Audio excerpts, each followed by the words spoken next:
ఆశీర్వాదం అంటే ఏంటి నేను అడుగుతున్నాను. ఆశీర్వాదం అంటే ఏంటి చెప్పండి? సంతానమా?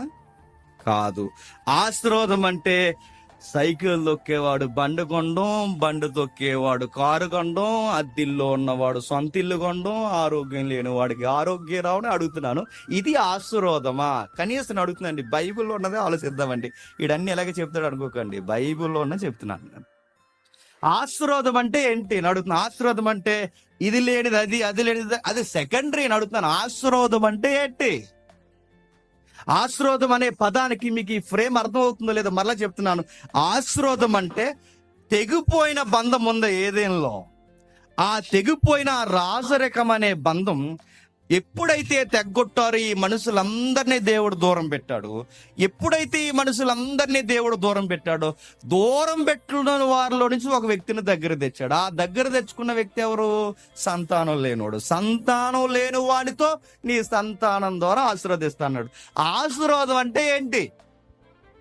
ఆశీర్వాదం అంటే పిల్లలు కాదు. ఆశీర్వాదం అంటే బండి ఉన్నవాడికి కారు కాదు, కారు ఉన్నవాడికి విమానం కాదు. ఆశీర్వాదం అంటే 120 సంవత్సరాలు అబ్రహాంలో బతుకుతామని కాదు. ఆశీర్వాదం అంటే మళ్ళీ చెప్తున్నాను, దేవునితో మరలా కనెక్ట్ అయిపోవడం. That is blessing. అంటే దేవునితో కనెక్ట్ అవుతే ఏముంటుంది? ఒక్కసారి ఆయనతో కనెక్ట్ అయితే రేపొద్దున్నే ఏం టిఫిన్ వండుకోవాలన్న గొడవ ఉండదు. ఏదైనా మనం అర్థమవుతుందా? దేవునితో కనెక్ట్ అయితే ఏమర్థమవుద్ది? ఆదామవ్వలకి రేపు పొద్దున లంచ్ ఏంటి టెన్షన్ లేదు. దేవునితో కనెక్ట్ అయితే రేపు డిన్నర్ ఏంటి టెన్షన్ లేదు. డ్రెస్ ఏంటి టెన్షన్ లేదు. హెల్త్, వాతావరణం మారిపోతుంది, వైరల్ ఫీవర్లు వచ్చేస్తాయేమో, ఈ టెన్షన్స్ ఏమీ లేవు. ఎందుకంటే కనెక్ట్ అయితే ఫైనాన్షియల్ ప్రాబ్లమ్స్ ఉండవు, హెల్త్ ప్రాబ్లమ్స్ ఉండవు, ఫ్యామిలీ ప్రాబ్లమ్స్ ఉండవు. ముందు ఆయనతో కనెక్ట్ అవ్వాలి. That is blessing.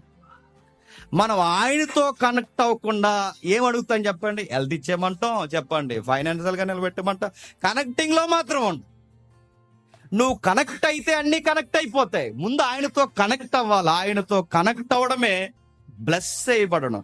ఇలా బ్లెస్సింగ్ ఇవ్వడానికి దేవుడు ఏం చేశాడంటే, ఇదిగో ఇలా అన్ని వంశాల వారిని నీలా నేను బ్లెస్ చేస్తాను. అబ్రహామును బ్లెస్ చేశాడు కదండి.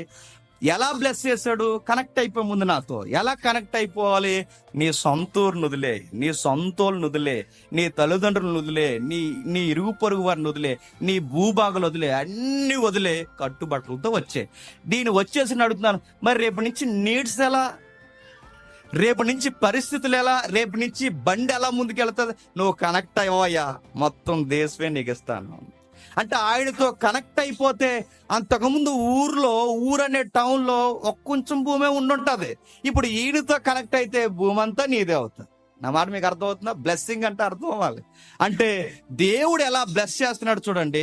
ఒకప్పుడు దీనికి నీ ఊరనే పట్టణంలో ఎంతో పరిగెట్టుంటావు, ఇప్పుడు వచ్చావు, నీ పరిస్థితి ఎలా ఉంటుందో తెలుసా? అన్ని వెనకాల వస్తాయి. ఎలా వస్తాయి? వచ్చేటప్పుడు ఏమీ లేదు, తెచ్చుకునేది ఏమీ లేదు. నువ్వు వెళ్ళిన తర్వాత భూమి నీది, పంట నీది, అన్నీ నీది. ఎందుకంటే ఇప్పుడు చుట్టూ ఉన్న వంశముల వారికి నీ కుటుంబం ద్వారా నేను బ్లెస్ చేయాలి.